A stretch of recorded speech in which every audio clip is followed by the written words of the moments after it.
Olá pessoal, boa noite.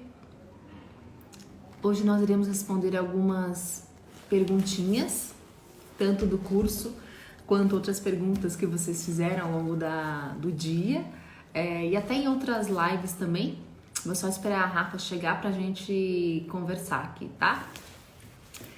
Gente, a gente ficou muito feliz ontem com a aula que nós demos, né? Várias pessoas participaram, mais de 9 mil visualizações. Foi muito gostoso, foi muito bacana. E para quem não sabe, a gente está vendendo um curso de bioquímica, né, aplicado. Tá na minha bio. Oiê, Oi, Rafa, tudo bem? Deixa eu levantar aqui meu tripé, tudo senão vai bem, ficar você? muito baixo. E aí, como é que você tá? Recuperada de ontem? Nossa, não dá. Muita emoção Ai, hoje. ontem foi uma delícia. Foi demais, Foi, nossa. foi pesado, mas foi. A gente mal dormiu essa noite. Mas Foi muito bom. foi muito gostoso. Li, fixa o título, por favor. Eu coloco o quê? Bate-papo. Bate-papo. Bate-papo. Ok. Opa, falta só fixar. Eu tenho problemas com fixar esse negócio. Eu nunca consigo. Aí, fixei. Prontinho. Pessoal, vamos lá. Então, tem algumas perguntinhas aqui. Eu vou começar pelas que estão em cima, tá? Vamos lá, então. Primeira pergunta. Então, para quem não sabe, a gente está vendendo um curso de bioquímica aplicada, da teoria à prática. E perguntaram aqui quando, né? Assim, o acesso do curso é por quanto tempo? São 2 anos, né, Rafa? A gente tem acesso que vocês podem assistir às aulas várias vezes durante 2 anos. Quem quiser terminar o curso em 20 dias, é possível, né? Quem der um gás aí conseguir estudar todos os dias, é possível. Mas vocês têm 2 anos para fazer o curso e ver, assistir às aulas quantas vezes vocês quiserem. E uma coisa que perguntam muito também é se pode se inscrever agora para assistir depois. Então, nas férias, sei lá, no momento que puder. Então, pode, porque são 2 anos direto que vocês vão ter acesso. Então, pode investir agora sim. E depois fazer depois, de repente, né? Sem problemas. Vamos Hoje ver. ele se trocou. Li. O quê? Você passou maquiagem e eu não. Ah, eu passei E só é um sempre o pouquinho. contrário. Falei assim, a Rafa sempre passa, né? Eu vou passar Ai, eu um já não negocinho quis. de blush. Blush não, sei lá, sombra, né? Você viu que a pessoa manja bem, né? Hoje eu só passei isso. Falei, ai, eu estou muito cansada. Ó, vou para a segunda pergunta aqui, que tá logo ao lado. Se bem que a gente podia fazer do curso primeiro, né, Rafa, igual você falou. É, Ó, não a tem aula de problema. ontem, ela tá. A gente tem um acesso, a gente até pode mandar por aqui, né, Rafa? Você vai ter Sim. como? Para mandar o link da aula disponível para quem não assistiu ainda. Ela vai ficar disponível, acho que até quarta-feira, né, Quarta. Rafa? Quarta-feira. Quarta ou E terça? terça ou quarta. Carol, você sabe dizer se pra gente se é terça ou quarta? E aí depois a aula sai do ar. Aproveitem que tá super bacana. A gente colocou várias condutas interessantes em relação à hipertrofia, o cálculo de cardápio. Então, assistam, que a aula tá muito, muito legal. Tem mais de 9 mil visualizações, para vocês verem como ela tá interessante. Então, não deixa de assistir, porque depois nós iremos colocar no nosso curso. Terça-feira, pessoal, terça-feira a gente vai tirar do ar. Então, vocês têm mais aí alguns dias apenas para assistir a aula. Depois nós iremos tirar do ar e essa aula será regravada para os alunos do curso. Então, aproveita antes que saia do ar, né, Rafa? Tá muito boa, gente. Tá muito boa mesmo. Deixa eu ver. Eu acho que, se eu não me engano, foram essas. Eu acho que é isso. Pra quem Outra tiver mais pergunta. dúvidas também, pode ir jogando na caixinha aí que a gente vai Boa. responder. Podem perguntando que a gente vai respondendo aí para vocês. A outra pergunta é: para consumo é melhor banha de porco, manteiga, óleo de soja e demais gorduras vegetais? O que acontece, né? Ai, acabaram de adquirir o curso. Obrigada, Lívia. Fiquei muito feliz. Enfim, pensando em gorduras, então a gente tem várias gorduras aí, vegetais ou animais, enfim, para utilização de cocção. Eu acho que foi essa pergunta, talvez, né? O melhor seria o azeite. Antigamente tinha toda aquela história que o azeite oxidava, que ele não era interessante, que ele formava compostos tóxicos e que por conta disso ele não deveria ser aquecido e tal e tal. Só que depois de vários estudos, ao longo de várias décadas aí de estudos, perceberam que, na verdade, o azeite extra virgem apresenta uma certa segurança, na verdade uma boa segurança, na cocção também. Não só para ser utilizado de modo frio, né? Então numa salada, por exemplo. Mas ele pode ser coccionado. Então a temperatura pode ser elevada, acima de 200 graus Celsius, 230 inclusive, e ele pode ser coccionado para fritura sem problemas, né? E é claro que a banha de porco e a manteiga, elas apresentam uma alta quantidade de ácido graxo saturado. Então, a gente pode utilizar, é claro, mas com uma certa parcimônia aí, né? Não em excesso, é claro. Pensando numa comparação de manteiga com, por exemplo, um óleo de soja, óleo de milho, por exemplo, a manteiga seria melhor, né? Ela é mais saudável, porque o óleo de soja, o óleo de milho, Até em eles comparação, apresentam... Desculpa? até em comparação à margarina, seria melhor a manteiga. Com certeza. Então, em comparação à margarina, a manteiga é melhor, porque ela não tem solventes orgânicos para ter extração desse óleo, etc. Então, é uma escala aí, vamos dizer, né? O azeite seria o melhor, e aí se eu for pensar assim, é melhor a manteiga ou o óleo? Melhor a manteiga, o óleo de soja, né? O óleo de milho. Então, seria essa questão. Pode usar sim, eu sei que o azeite é mais caro, então, de repente, usar o mínimo possível, ou se usar, de repente, um óleo aí de canola, que use o mínimo possível também que você puder, né, Rafa?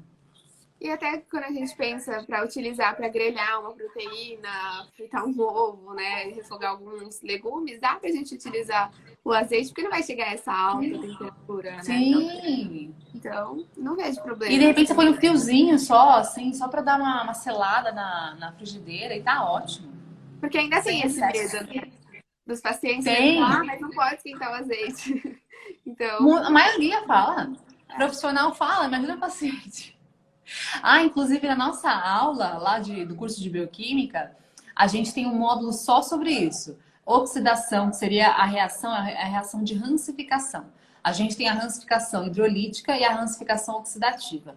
E nós explicamos isso no nosso curso também, né? O que é uma rancificação, qual que é o processo de rancificação que acontece, qual é o principal tipo de componente no azeite que protege esse azeite. Nós colocamos os estudos científicos que foram feitos na comparação da cocção do azeite com óleo de soja e por aí vai. Então tá tudo muito bem explicado no curso, o porquê de cada óleo, de cada gordura. Assistam lá que tem na aula de rancificação. E tem uma aula de óleo de coco também, né? Também, tem tudo nesse curso de bioquímica. É completo, né? Ficou bem completinho. E aquela questão, né? Mas o óleo de coco, ele é mais saudável. Gente, não é, né? Tudo bem, assim, pensando, vai. É margarina ou é óleo de coco? Tá bom, óleo de coco pode ser melhor. Porque ele não vai ter ali aquele processo de hidrogenação, de interesterificação. Porém, né, o óleo de coco tem mais gordura saturada. Ele não vai ter solventes orgânicos, ele vai ser extraído a frio, que é interessante. Porém, ele tem mais ácido graxo saturado, né? Então, também usar com cautela. O problema muita gente acaba utilizando o óleo de coco em tudo, né? Em cocção, no café e por aí vai. Não faz sentido, né, gente? Vamos lá para a próxima? Bora. Vamos lá. Indica um livro de receitas vegetarianas e um curso online de interpretação de exames laboratoriais. Olha, eu particularmente não conheço nenhum livro de receita vegetariana. Você conhece? A gente faz, ó, eu costumo A fazer. gente tem o nosso. A gente tem um, inclusive. Mas assim, um livro específico, um nome específico, eu sinceramente não sei. E curso só o nosso, não pode falar de outros. Curso, olha, sinceramente. E eu não conheço nenhum mesmo, para ser bem sincera. Um curso de interpretação de exames laboratoriais, eu não conheço. A gente até tem uma proposta de fazer alguma coisa semelhante a isso, mas não vou dar spoiler agora não, deixa para depois, tá? Mais alguém aqui falou que adquiriu o curso para fazer junto com o maridão. Que maravilha! Nossa. Assim que é bom, hein? Casal que estuda unido permanece unido, sabia? Já pensou em discutir bioquímica no almoço? Pensou que sonho, gente? Sonho. Aí um sonha, né, com acetil-CoA, outro Nossa. sonha com... Imagina o filho, né, coitado. Ai, que sonho. Ai, gente. Vamos lá.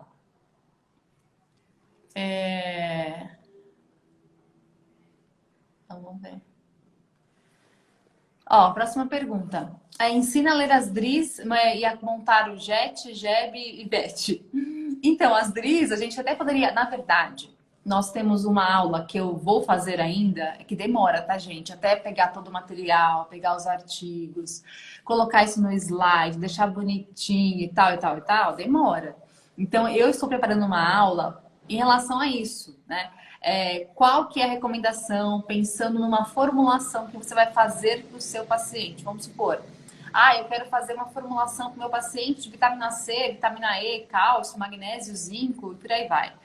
Como que eu faço isso, né? Qual que é a dosagem que eu posso utilizar? Qual que é a recomendação que eu posso colocar para esse paciente?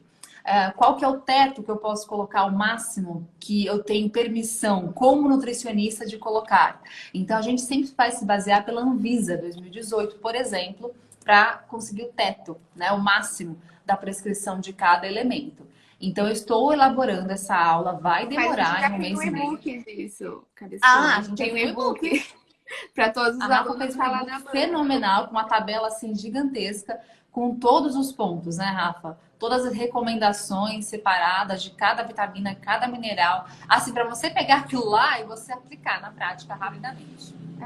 Por exemplo, as DRIs trazem as recomendações diárias adequadas. Então, quando a gente está fazendo o plano alimentar e a gente quer saber se está atingindo a quantidade adequada para aquela pessoa, a gente vai e olha o valor das DRIs ali. E, por exemplo, quando a gente vai suplementar, que a gente precisa ali uma intervenção, de repente para suprir uma necessidade ou até uma questão terapêutica, né? A gente vai olhar qual que é o máximo para suplementar, para utilizar a resolução da Anvisa, né? Pra gente não ultrapassar, porque isso a gente não pode, não é da nossa habilidade. Então, basicamente é isso. Tem os documentos, né, das DRIs, que é bem complexo, tem um monte de coisa, e a gente acabou pegando as recomendações de macronutrientes e dos micronutrientes, colocou numa tabela. Então, quanto que é a recomendação diária e quanto que é o máximo tolerável, para ficar muito mais prático. Nossa, é muito mais prático. Aquela tabelinha você pega ali, você já consegue ver direitinho qual que é o máximo, o mínimo, o médio ali e já consegue fazer a prescrição. Eu adorei. Eu uso essa tabela, inclusive. E facilitou muito a minha vida a sua tabela, Rafa. Ficou ótimo. Ajuda bastante. Então é só pegar a tabelinha ali, o e-book que a Rafa fez e joga direto na prescrição. Fica muito bom. E aí tem toda uma questão assim, gente, não é só prescrever, então descobri que a vitamina C é X, a vitamina D é Y, vou jogar tudo numa fórmula. Não é bem assim. A gente tem que pensar na competição que pode ter entre as vitaminas e minerais, qual que é o tipo, né? Eu não tenho só um tipo de vitamina C, vamos dizer assim, né? Eu tenho outras formas que eu posso prescrever. Então, o negócio é mais difícil, sabe? Então, a gente vai fazer uma aula especial para os nossos alunos, que daqui um mês e meio, creio eu, que está pronta. Aí eu gravo e coloco lá, tá? Esse e-book que a gente está falando é um e-book exclusivo para os nossos alunos do curso, né, Rafa? Então, quem adquirir o curso ganha o e-book também, que tá show de bola. E não é só um que a gente tem, não. A gente tem vários e-books, né, Rafa?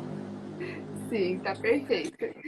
E aí tem a perguntinha aí do valor energético basal e total. Então, a gente vai estimar, né? Então, a gente vai escolher algumas equações para estimar esse gasto energético basal ou total. Então, como que a gente escolhe essa equação? É o que mais reflete ali o paciente que a gente está lidando, né? A pessoa que a gente está querendo estimar esse valor energético. Então, a gente tem fórmulas para pessoas saudáveis, para as pessoas que são obesas, para as pessoas que praticam exercício físico. Então, quer dizer que dentro dessas equações, o estudo considerou essa tal população. Então, é a que a gente vai chegar mais perto disso. E aí, então, a gente considera essas equações. Geralmente, elas precisam, né, do peso, da altura da pessoa. Para Cunningham, que é mais para o exercício físico, precisa da massa livre de gordura. Então, a gente precisa das medidas antropométricas. O que mais que a gente precisa? A idade, às vezes, dependendo da idade, estatura. em E aí a alguns gente coloca suplementos. nessa fórmula que a gente escolheu, né? Faz o cálculo e aí considera se faz atividade física, qual que é o fator atividade. Então, se é ativo, se é moderadamente ativo, se é sedentário. Então a gente vai acrescentando esses fatores de atividades também nesse cálculo do valor energético total. E aí tem o basal, que não considera esses da atividades, né? E até que você coloca bastante isso no curso, né, Rafa, na parte prática. Cada bloco tem caso clínico, cardápio, e você mostra tudo isso, né? O cálculo de cada ponto desses aí você coloca pra gente. Perguntar aqui em cima ó, se o curso é para estudantes. Sim, especialmente para estudantes, né? Para que vocês consigam assimilar mais o conhecimento, consigam de fato entender de vez e descomplicar a bioquímica, né? Que eu acho que é tão temida, né, pelos estudantes, e o nosso propósito aqui é tentar deixar tudo muito mais simples e mais claro. Mais para cima aqui, eu teve uma pergunta. A Ludi perguntou assim: o marido dela perde peso muito rápido e ainda mais agora na quarentena e não faz nenhuma atividade física. É uma boa ele tomar whey protein com carboidrato? Ele não ingere tanta proteína diária. Então, depende, né, Rafa? Normalmente, a gente tem que calcular as calorias necessárias por dia, distribuir as proteínas, os carboidratos. Normalmente, com a alimentação, já é possível a pessoa conseguir ganhar, ter essa quantidade diária. Só que quando a gente não consegue com o alimento, a gente pode pensar em colocar o whey protein, né? Lembrando que o whey protein ele pode dar saciedade, então a gente tem que pensar como que é o seu marido. Será que se de repente eu der o whey protein para ele, ele ficar mais saciado, ele come menos, de repente ele emagrece mais? Pode ser, não sei, eu tenho que entrevistar o seu paciente, fazer uma anamnese com ele para ter uma noção um pouco melhor, né? Cada caso é um caso, né? Então eu não sei como é que é a questão alimentar dele, então eu não posso te dizer de fato se ele pode ou se ele não pode, né? Seria mais interessante que ele fizesse uma avaliação completa nesse sentido. Lógico que o whey protein é uma boa fonte de suplemento interessante, para conseguir bater a proteína, ele é muito interessante, só que a gente tem que avaliar se é necessário ou não. Não tem por que colocar proteína a mais se ele não necessita, né? E foi até o que a gente comentou ontem na aula, né? Não é porque a pessoa quer, de repente, manter ou ganhar massa muscular que ela precisa do whey protein. Então é uma estratégia. Se a alimentação não está suprindo, o suplemento vai auxiliar. Né? Então depende muito. A gente não sabe quanto que essa Depende. pessoa consegue se alimentar ali, a quantidade, a composição. Mas é uma estratégia, né? Dependendo do quanto precisa aí dessa proteína, do carboidrato que ela perguntou. Exatamente. Perguntaram também, ó, para falar um pouquinho sobre jejum e hipertrofia. Bom, acho que jejum e hipertrofia, elas não ligam, não estão totalmente direcionadas, né? Até a gente falou um pouquinho disso ontem na aula, onde nós temos momentos durante o dia de mais síntese proteica, ou seja, né, uma construção muscular maior, e também em alguns momentos a gente tem uma quebra maior dessa proteína muscular. Então, em alguns momentos do dia eu aumento a síntese, em alguns momentos eu reduzo a síntese de proteínas musculares. O que acontece? Para aumentar essa síntese, eu vou ter lá um treino de força, um treino resistido, musculação, por exemplo, ajuste alimentar de proteínas, sono adequado, etc. Só que eu posso ter quebra também dessa proteína diária, que vai ser basicamente, especialmente, por exemplo, com jejum. Quanto mais eu tiver jejum ao longo do dia, mais horas de jejum, eu tenho mais catabolismo, eu tenho mais quebra. E pensando em hipertrofia, não seria uma estratégia interessante, né? É claro que a gente pode pensar assim: de repente o meu paciente, ele quer perder peso, ele quer testar o jejum intermitente. Bom, vamos pensar, né? Não seria a melhor estratégia para hipertrofia. Não tem nada a ver o jejum com a hipertrofia. Mas se nesse momento ele quer testar uma estratégia, não é que eu vou ser contra isso, eu posso tentar ajudá-lo. Porém, se ele visa a hipertrofia, de maneira alguma seria interessante ele fazer um jejum, muito pelo contrário. Quanto mais ele tiver uma refeição a cada 3, 4 horas, mais ele vai, com proteína, é claro, né? Mais ele vai estimular a síntese de proteínas musculares. Sim. No esporte, o jejum ele acaba sendo estratégias mais para adaptação do substrato energético, né? Mas para hipertrofia não combina muito.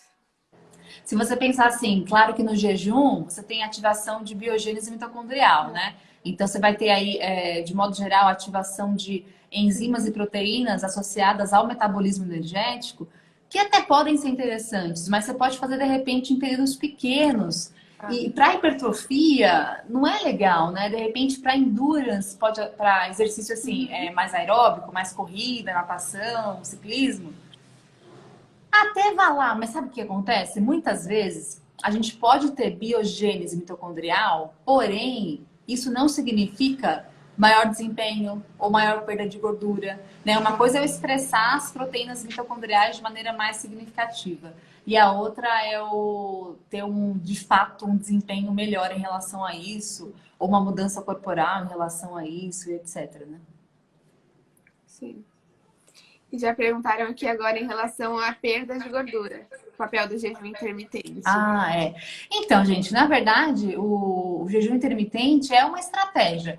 Para emagrecer, o que importa é a redução de calorias diárias. Seja uma dieta onde eu tenha uma redução de carboidratos, uma redução de gorduras, ou um jejum intermitente, ou uma cetogênica. A gente tem N estratégias, né?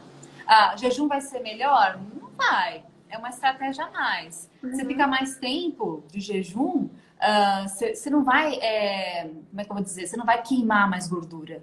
Você pode até queimar mais gordura naquele momento, só que depois, se você, após o jejum, comer o tanto que você comeria não estando em jejum, você vai construir de novo essa gordura.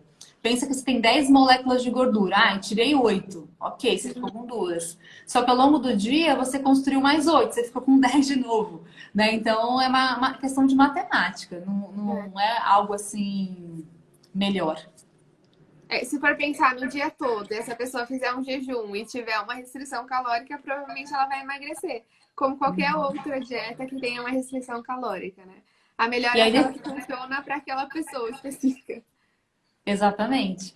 Então, por exemplo, tem pessoas que acordam de manhã e elas não querem comer nada, não gostam e vão só almoçar, não é? Tem gente que é assim.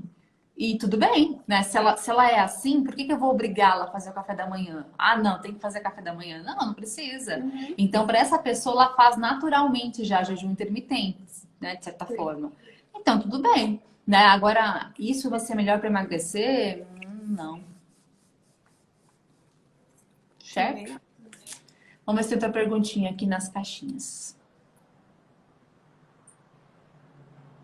Ó. Ah, bem parecida com a outra pergunta, mas já estava aqui, eu vou acabar falando.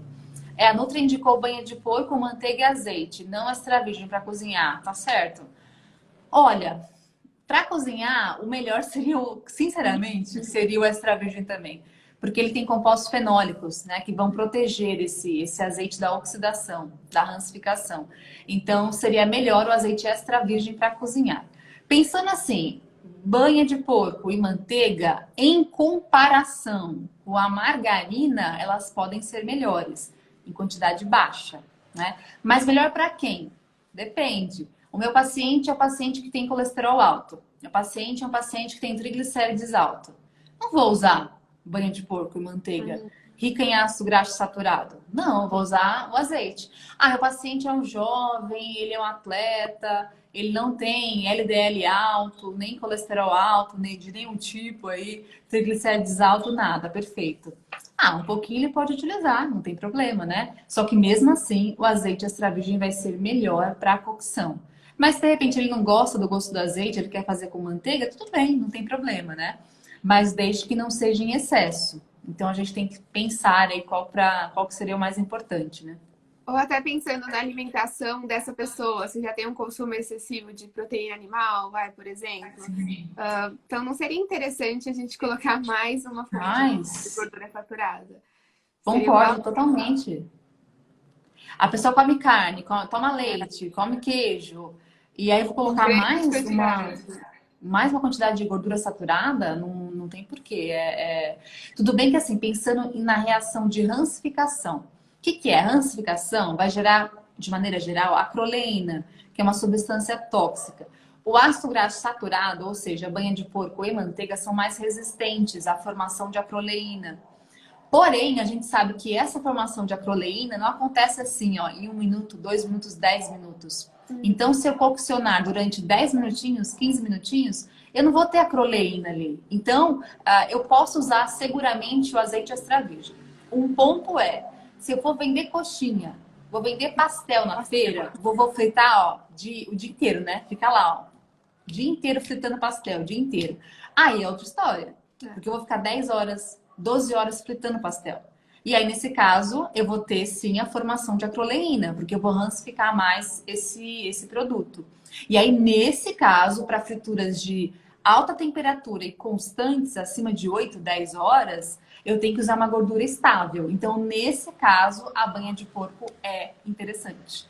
Né? Para esse caso do pasteleiro, né? Pessoas que fritam lá o dia inteiro. Pra gente que tá em casa, não. Sabe qual que é o problema? As pessoas pegam a informação, não tá certo, né? O que eu falei, olha só, rancificação gera acroleína, uma coisa. Ah, então se eu fritar, eu gero acroleína, certo?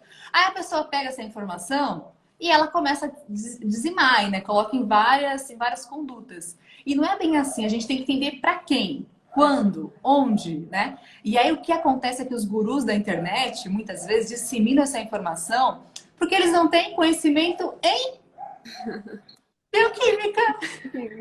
Se a pessoa conhece bioquímica, se a pessoa sabe o que é uma reação de rancificação, que isso depende de um tempo e não é algo assim exclusivo e único de 1 minutinho só, se ela não entende, ela começa a falar, ai, tá vendo? Ó, azeite extra virgem rancifica, não pode usar, tem que usar banha de porco. E aí começa a falar bobagem. E aí, infelizmente, quem não conhece bioquímica vai ser enganado por todo esse pessoal que fala bobagem. E começa a disseminar a informação, né? Passa para o paciente, passa para o colega e todo mundo fica acreditando em mentiras, em fake news. Enfim, acontece, né? Mas a questão é essa. Então, se a fritura é intensa e prolongada, uma gordura mais estável, como um óleo de soja, por exemplo, que aguenta temperaturas mais elevadas, ou uma banha de porco, excelente. Só que para casa, gente, para nossa casa, a gente faz ali um franguinho, um peixinho em o quê? 7 minutos? Nem isso, né? Então não precisa, a gente vai usar azeite extra virgem, ele é rico em polifenóis, ele é uma gordura poliinsaturada, é muito mais interessante do que uma gordura, uma banha de porco, não faz nem sentido, gente. Sem contar que tem a questão também animal, né? Quanto mais a gente pensar em reduzir o consumo de origem animal, melhor. Para o meio ambiente, para os bichinhos. Então, por que não? Se eu posso escolher entre banha de porco e o azeite extra virgem, melhor o azeite extra virgem, né? Sim. Fizeram uma perguntinha aqui, ó. No curso vocês abordam sobre suplementação no exercício?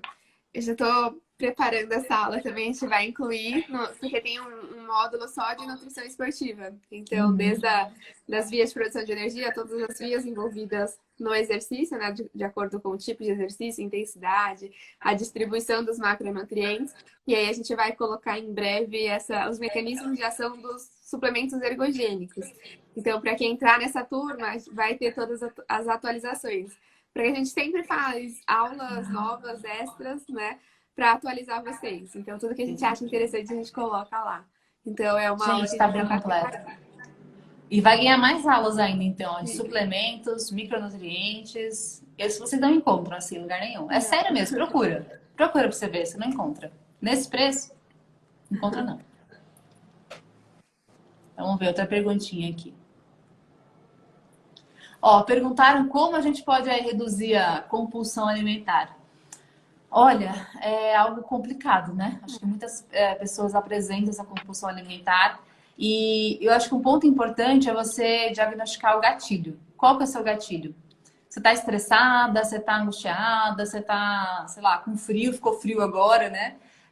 Você, de repente, foi mal numa prova. Qual que é o seu gatilho principal, né? Quando que isso acontece? Eu acho que é importante você começar assim a se perceber quando tem esse gatilho, quando você começa a ter mais compulsão alimentar. É claro que se você distribuir mais proteínas ao longo do dia, mais fibra, você tem mais saciedade, de repente você vai ter menos compulsão alimentar.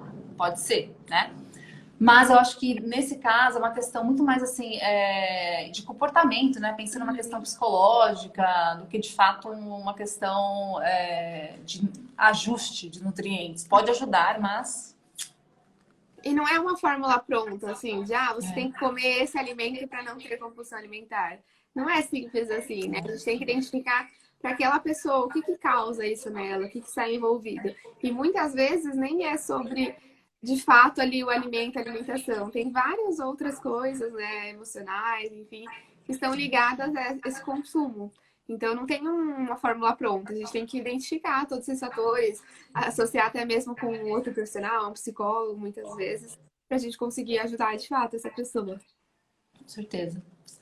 Ó, perguntaram lá em cima, agora o que eu vi, ó, é o ponto de, em tempo de fritura, que a gente usa o azeite, não chega a atingir o ponto de fusão dele. Na verdade, não é ponto de fusão, é ponto de fumaça. Ponto de fusão é uma outra coisa. É a passagem do estado sólido para o líquido, né? Então, o azeite, ele vai ter essa passagem em temperaturas bem baixinhas. Pode perceber que azeite não congela, né? Óleo de coco, olha, exemplo clássico.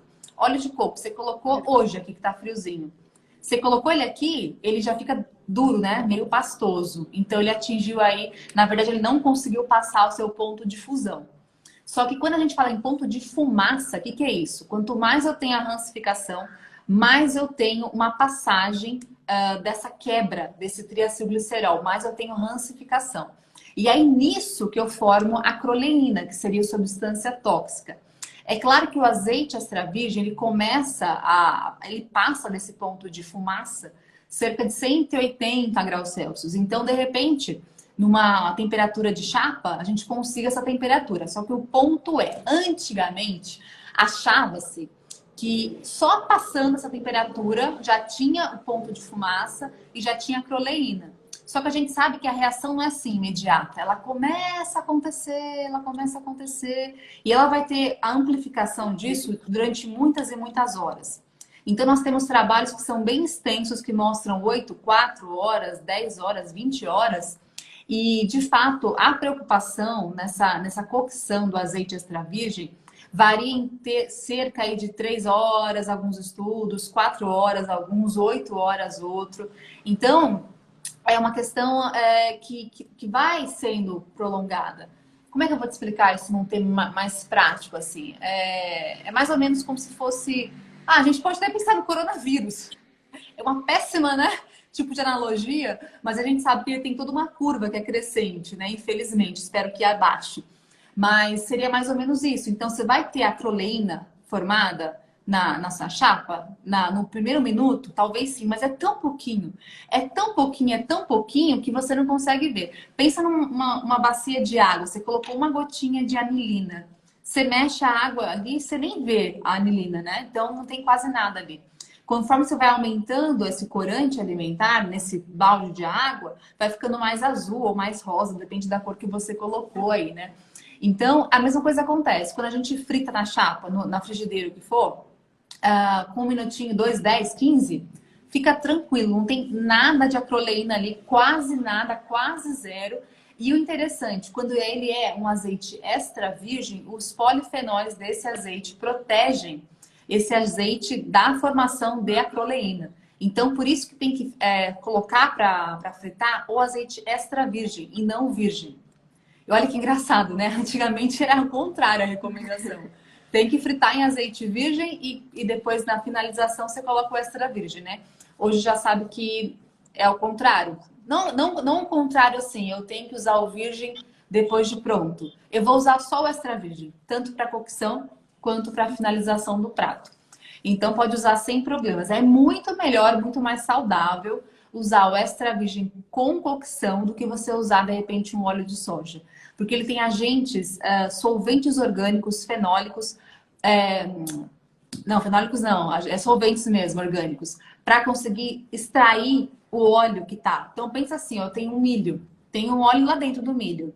Eu tenho que extrair esse óleo. Só que eu não consigo prensar frio igual um azeite. A extração é feita por um fenol, por um agente que é um aditivo químico. Que ele vai extrair essa gordura desse tipo de vegetal.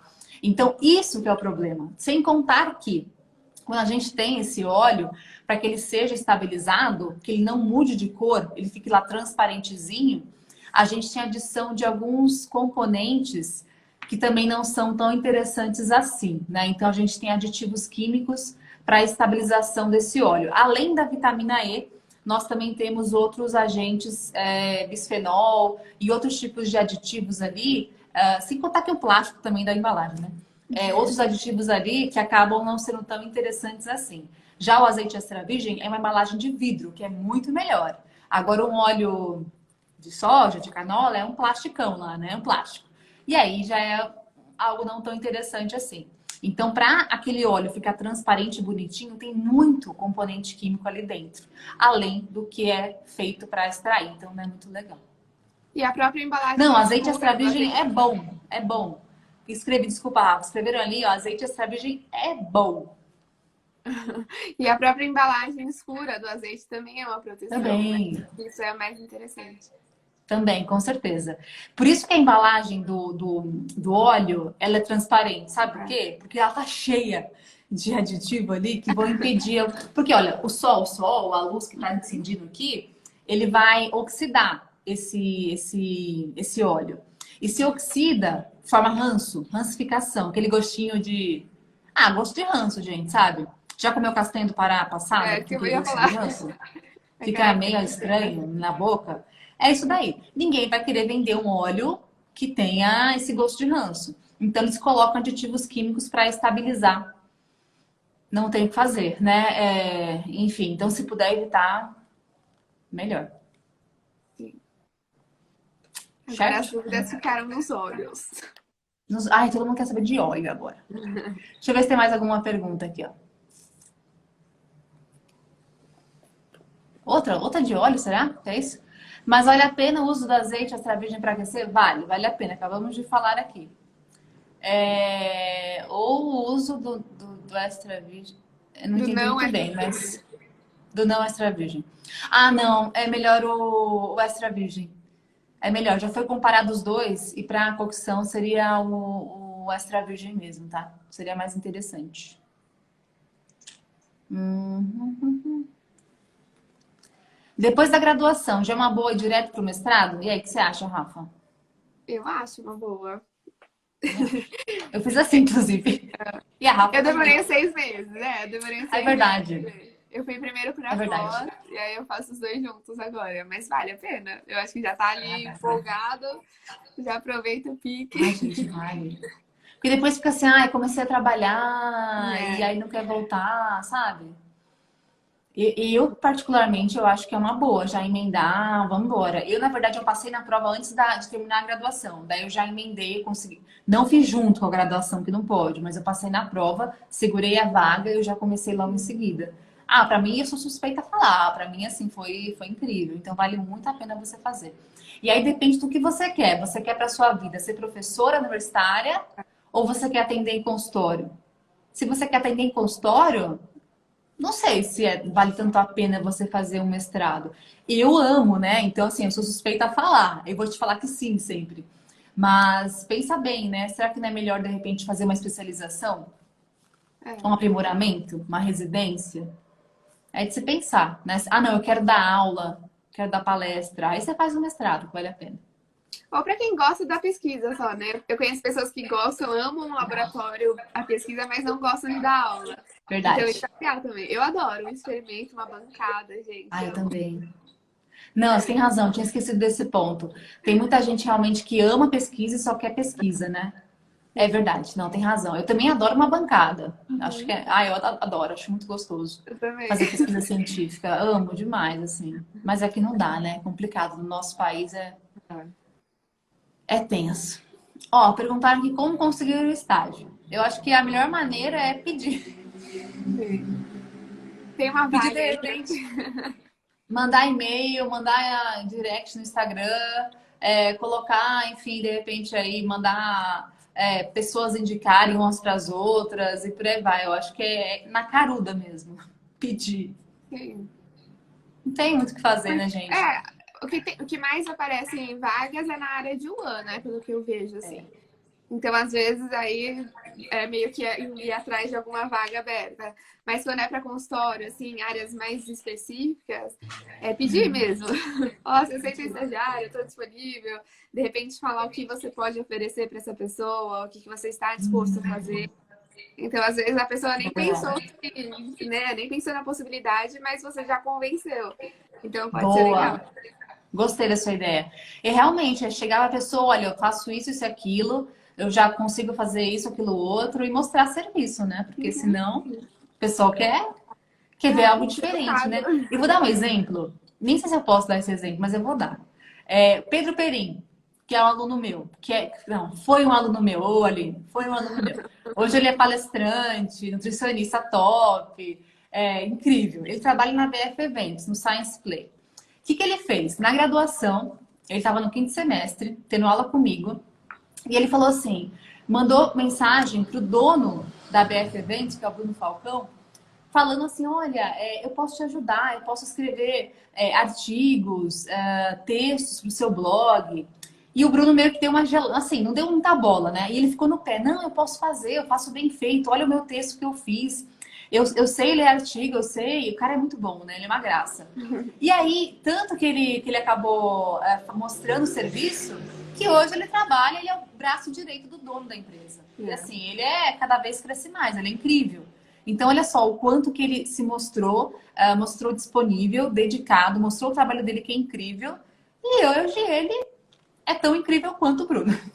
Né? E Quanto que é bacana isso.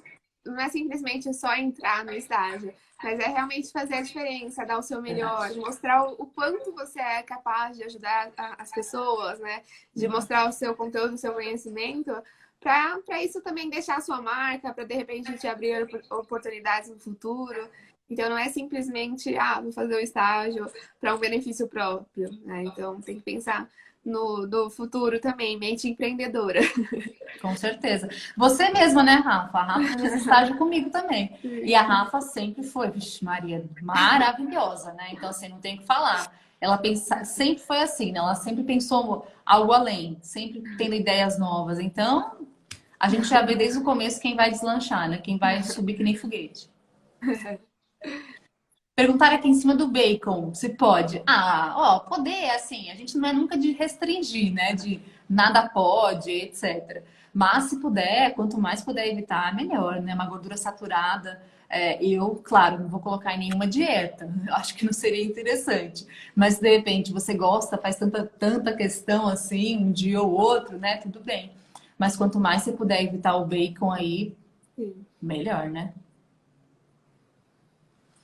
Qual que é a diferença de pós-graduação e especialização? Quer falar essa? A pós-graduação geralmente um curso, né, que a gente faz, geralmente dura 2 anos, né, às vezes 1 ano e meio. Então a gente tem pós-graduação de nutrição esportiva, pós-graduação de nutrição clínica, enfim, tem várias áreas e tem a pós-graduação que é um mestrado, que é um doutorado, né? Então a gente tem essas diferenças. A especialização é uma prova, né? Geralmente que a gente presta para eu acho que ela tá falando. Acho que deve ser isso que ela perguntou, né? Da especialista ou da ser especialista. São duas coisas diferentes, né? Pelo que eu entendi é isso, não? O que você entendeu? Porque assim, se a gente for pensar em pós-graduação, a gente tem duas vertentes, né? Stricto sensu e lato sensu. Stricto sensu, igual você falou, mestrado, doutorado. Lato sensu é igual você disse também, especialização em clínica, esportivo, materno-infantil, etc. Só que agora ganhar o título de especialista é outra história também, né, Rafa? Eu achei que fosse essa a pergunta, porque tem gente que faz uma pós-graduação e aí, de repente, acha que é um especialista na área. Não é. Quando, na verdade, o especialista é aquele que presta a prova da Asbran, né? Realmente tem o título de especialista em uma área. Mas são coisas diferentes. Eu posso fazer uma pós-graduação, mas não ser especialista. Será que foi essa? Acho que não sei. Mas, enfim, também assim, por exemplo, eu fiz uma especialização de nutrição esportiva. Eu não sou especialista em nutrição esportiva. Você fez a pós, você fez a especialização de esportiva, mas para conseguir ter o título, é só você passando na prova das Asbran. Então, tem que fazer uma prova. Você fazendo a especialização ou não, você pode prestar a prova e passar ou não também, né? Depende. Acho que era isso, né? Vamos ver qual que é essa. Amo dietoterapia clínica e esportiva. Acadêmica. Nossa, gosto de tudo. E materno infantil. O que fazer após a graduação? Olha, o que eu faria, tá? Não é o que é obrigatório, é o que eu faria.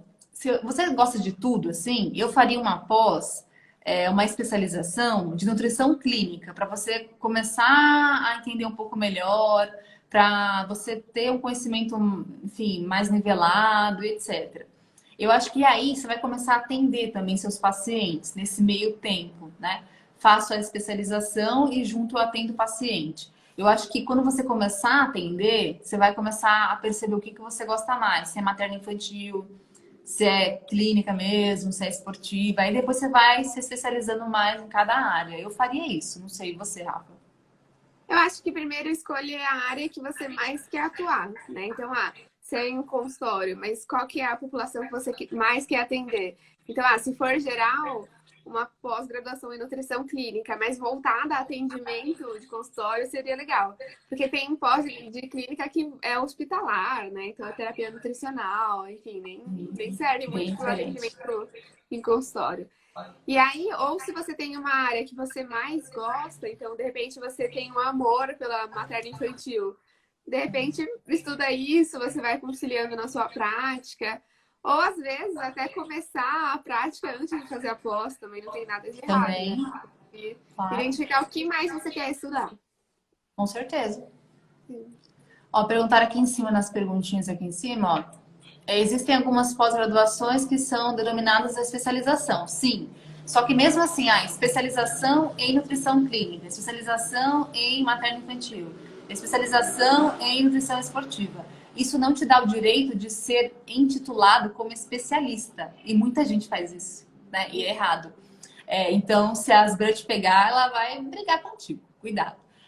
O que acontece? Para você ser especialista de verdade, você tem que fazer uma prova. E essa prova vai acontecer esse ano, não sei se, né, vai acontecer ainda, mas ela acontece a cada 2 anos, normalmente.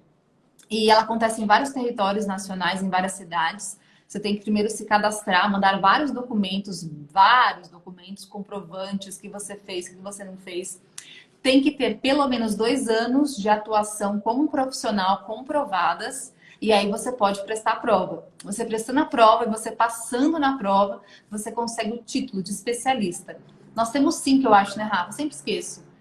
Esportiva, clínica, fito, saúde coletiva. Acho que é esse, né? Tô esquecendo algum? Eu acho que são esses. Acho que a alimentação institucional, acho que não Então, eu tava na dúvida se eu tenho ou não. Esqueci, gente, desculpa. Acho que não. Não lembro. Não lembro, fiquei na dúvida. Não lembro. Mas que nem comentaram aí, a clínica funcional não tem especialização. Então, assim, você pode fazer a pós-graduação, mas você não vai ser especialista em nutrição funcional. Porque não existe isso. Nem existe. Isso que é engraçado, né? Muita gente se intitula, né? Eu sou especialista em nutrição funcional. Nem existe. Eu sou especialista em nutrição esportiva funcional. Também não existe. Você tem a especialização, não o título de especialista. É diferente. Exemplo prático, gente. Médico, por exemplo, ó, a gente tem ali endocrinologista, é quem passou na prova e tem o título. Endocrinologia, se ele tem um nominho dele lá no Instagram, o que for, endocrinologia, é que ele não fez a prova. Ou fez e não passou. E para tudo, cardiologia, cardiologista, ginecologia, ginecologista, e por aí vai. Pra gente é a mesma coisa. A gente... Oi, diga, pode falar. Perguntaram também se dá para fazer a prova mais de uma vez. Dá, pode, né? É que tem que pagar uma inscrição, mas não passou, faz de novo. Só que são a cada Claro, a cada 2 anos. Isso que parece que a de fito tá todo ano agora, se eu não me engano. Parece. Se eu não me engano, é isso. Tem que olhar no edital. Coloca lá, Asbran. Tá tudo bonitinho lá. Tem um edital explicando. Bem bonitinho, vocês conseguem ver. É gigantesco o edital. Sugestão, dica da tia. Entra lá na Asbran, pega o edital e lê com cuidado para que você possa recolher os documentos que você vai necessitar daqui 2 anos. Vamos supor, não tem mais como fazer esse ano. só daqui 2 anos. Só que, para você conseguir prestar a prova, não é tão simples assim, eu vou prestar. Você tem que ter alguns pontos já. O que são esses pontos? Pós-graduação, por exemplo, especialização, trabalho publicado em revista, artigo científico, trabalho publicado em congresso. Então, são vários pontinhos que você vai elencando. Quanto tempo você tem de consultório comprovado, no hospital comprovado. Então, você vai já coletando esses dados e o que você não tiver pronto, você corre atrás para fazer. Tipo assim, eu não tenho trabalho em congresso. Então, corre atrás, se vira para conseguir e você conseguir pontinho. Eu não tenho nenhum capítulo de livro, não tenho nem, de repente, artigo científico, não tenho. Tenta correr atrás. Eu sei que algumas coisas são difíceis mesmo, né? Mas o máximo que você conseguir garimpar aí, em 2 anos, você vai ter tempo, 2 anos, poxa. Né? Então, você consegue ficar mais preparado para prova daqui 2 anos. Ou 3 anos, talvez. Né? As perguntinhas aqui, também não. pelo que eu vi... Falaram aqui, ortomolecular também. Colocaram aqui, ó. Integrativa, também não tem integrativa, isso não existe, tá? Em relação ao título de especialista. Não tem ortomolecular mesmo, não tem integrativa. Inclusive, na medicina, isso também gera uma confusão, uma angústia, né? Porque tem lá médico generalista, não, médico que é integrativo, alguma coisa assim que eles falam, esqueci o nome certo lá. Mas também é algo que não seria interessante. Então, criaram-se vários nomes aí, né, diferenciados, mas é mais, entre aspas, um marketing do que, de fato, um título real, né? Então, cuidado com esses gurus também aí que criam nomes. Lógico que a ortomolecular, ela existe, ela é interessante, claro. A funcional também é super interessante, super bacana. Só que hoje ainda não é reconhecida pelas BRAM. Não quer dizer que é ruim. Elas são interessantes. Porém, não existe uma titulação perante a isso. E também a gente não tem que pensar assim, não vou fazer essa pós-graduação porque eu não posso ser especialista nisso. Eu não vejo por esse lado. Dá pra fazer a pós-graduação para adquirir o conhecimento, sabe? Não precisa estar estampado no meu nome o título de especialista. Com certeza. A funcional, por exemplo, a gente fez, né? A Rafa fizemos funcional. Nossa, eu achei assim incrível, incrível. Não é porque assim não tem um título que não vai ser boa. Eu achei fenomenal. Após assim, foi. O nome que eu sou nutricionista funcional, nada, é conhecimento, é o resultado que a gente gera, né? Isso que é o mais importante. Concordo totalmente. O conhecimento é muito melhor do que o título. Até porque tem muita gente que tem título, mas muitas vezes não é uma pessoa que acolhe, que está disponível para uma conversa, disponível para te atender bem. Então, o título é só um nome, né? Mas não pode colocar errado. Então, se você não tem o título, você não coloca. Então, eu não passei na prova. Então, você não é especialista. A gente tem que saber fazer as coisas certas, né? Sim. Éticas. Então, acho que é isso, né, gente? Tá acabando o tempo também. Uns 8 minutos. 8 minutos. Vamos falar da nossa aula, para quem quiser assistir. Vamos lá, Rafa.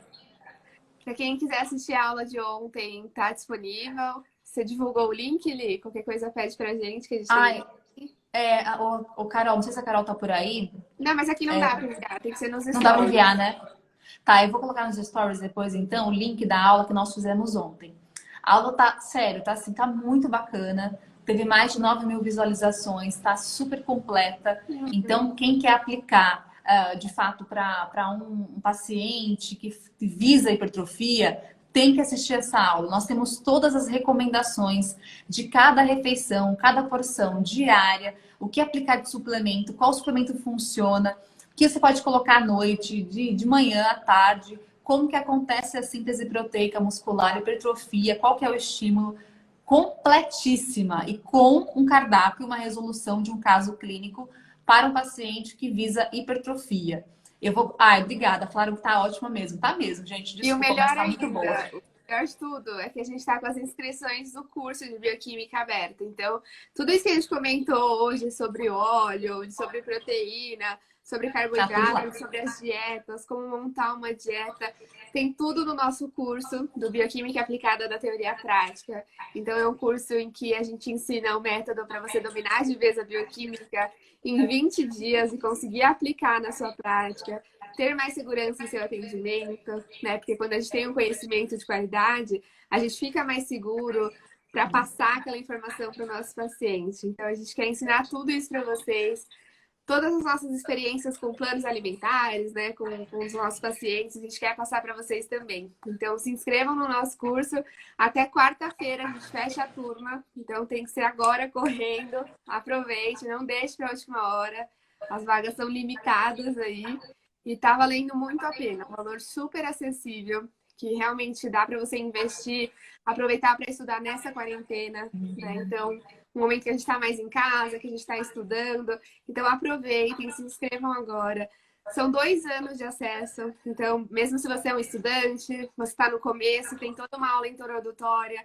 E aí a gente vai aumentando até você conseguir montar uma dieta de fato de qualidade. Então, aproveitem, tá excelente o curso. Pessoal, perguntaram aqui como faz para assistir a aula. Não tem como a gente mandar o link por aqui. Mas assim que finalizar essa live, eu vou deixar salva a live e eu vou colocar nos meus stories os 2 links. O link para a aula e o link para a inscrição do curso. Então assistam a aula, é até terça-feira. Não perde, gente, porque a gente vai tirar do ar terça-feira, sem falta. Então assistam a aula. Vou colocar então os 2 links para que vocês consigam assistir. Assiste, porque tá muito legal e até terça-feira, depois não vai chorar. E a inscrição do curso tá na bio da Lib também, para clicar. Então é isso, né, pessoal? Mais alguma dúvida? Então é isso, então vamos lá. Eu vou colocar aqui nos stories e a gente vai se falando. Amanhã tem mais live, né, Rafa? 8 horas, vamos montar um plano para diabetes tipo 2. Perfeito. Então amanhã completo aí como montar um cardápio, um plano alimentar completo para um paciente diabético. Mais fácil do que isso, né? Impossível, gente. De mão beijada. Então é isso. Um beijo, então pessoal. É isso, gente. Até amanhã. Beijo. Tchau, Rafa. Tchau, gente. Tchau. Até amanhã, 8 horas. Beijinho.